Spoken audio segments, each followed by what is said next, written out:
चुड़ैल की मुक्ति की कहानी। तान्या हमेशा शैतानियां करती रहती थी।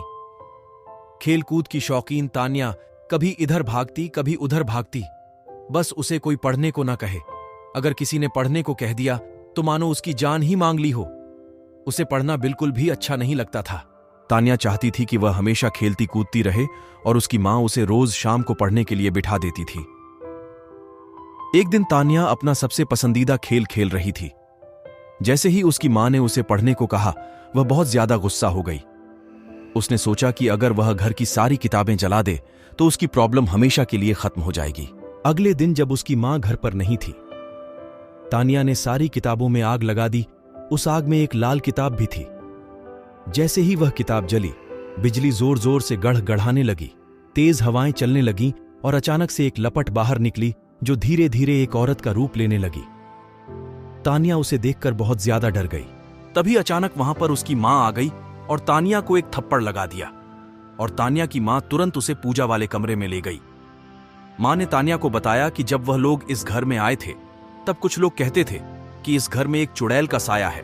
तो उन लोगों ने एक बड़े पुजारी को बुलाकर इस घर की पूजा कराई और उस पुजारी ने अपनी शक्ति से उस चुड़ैल के साये को इस किताब के अंदर कैद कर दिया और बोला कि कभी भी इस किताब को कोई हाथ न लगाए और अगर गलती से किसी ने इसे आग में डाल दिया तो यह चुड़ैल वापस आजाद हो जाएगी। तान्या यह बात सुनकर डर गई और बोली, मां, अब क्या करें?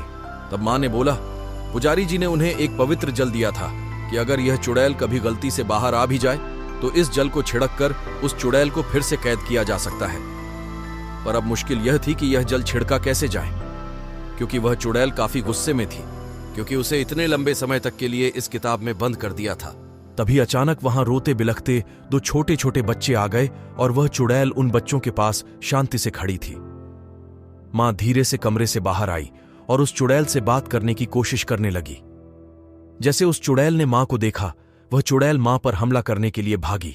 मां के हाथ में वह पवित्र जल था। उस जल को देखकर चुड़ैल डर गई और वहीं रुक गई और बोली, मेरे पर यह जल मत डालो, मेरे बच्चे फिर अकेले हो जाएंगे। मां ने उस चुड़ैल को बड़े ध्यान से देखा और पूछा कि तुम्हारे साथ क्या हुआ था?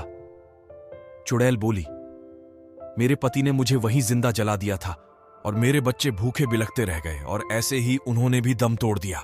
बस अंतर इतना रहा कि मैं तो चुड़ैल बन गई और मेरे बच्चे भूत बन गए। तब से हम यहीं रहते थे, पर 10 साल पहले तुम आए और तुमने मुझे इस किताब में कैद कर दिया। आज मैं वापस आजाद हुई हूं। मैं अपने बच्चों को वापस अकेले नहीं छोड़ना चाहती हूं। मां सोचने लगी कि अगर यह चुड़ैल ऐसे ही रही और लोगों को नुकसान पहुंचाएगी। तभी चुड़ैल बोली कि तुम हम पर जल मत डालो, हमें मुक्ति दिला दो। मां ने पूछा कि मैं तुम्हें मुक्ति कैसे दिला सकती हूं? चुड़ैल बोली कि तुम इस घर के पीछे वाले नीम के पेड़ के नीचे एक हवन कराओ और मेरे बच्चों की आत्मा की मुक्ति के लिए प्रार्थना करो। मां ने पूछा कि उस पेड़ के नीचे क्यों? चुड़ैल बोली कि मेरे पति ने मुझे यहीं जलाया था और अगर कोई उस पेड़ के नीचे हवन करता है और मेरे बच्चों की मुक्ति की प्रार्थना करता है तो हमें मुक्ति मिल सकती है।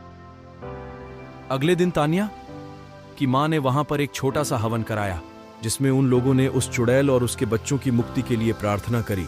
इससे उस चुड़ैल और उसके बच्चों को मुक्ति मिल गई और वह हमेशा के लिए वहां से चले गए।